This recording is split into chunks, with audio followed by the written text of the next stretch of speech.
About a second wave on this. There's a lot of concern in some rural areas, places like Genesee County, St. Lawrence County, that they're beginning to see cases, an uptick in places like that. What sort of efforts are you guys going to make to get out to those more remote spots where testing might not be as widespread and where cases might rise? Well, look, I think you're going to see, we watch very carefully movement of the virus. We were watching movement towards Long Island, which has abated somewhat. We're watching movement towards nursing homes. If you look at the number of deaths, you'll see movement, an increase in nursing homes, which in many ways was inevitable because that's always where the vulnerable population has been, and then they're congregated, obviously, in one facility. So we watch the movement geographically or demographically. We have not seen a significant uptick. We see little clusters pop up, and then we jump on the clusters when they pop up, additional testing, resources, et cetera.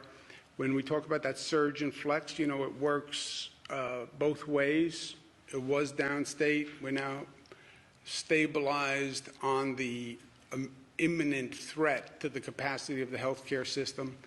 So we have a little breathing room in terms of capacity and equipment, and wherever we see a pop-up, we jump on that immediately.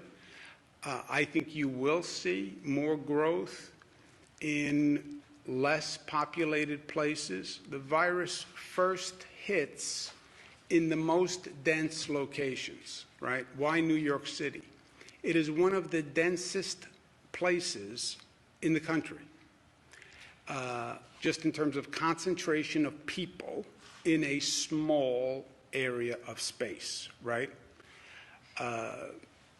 Los Angeles, but Los Angeles is like half the population on like 1.5 times the geographic footprint.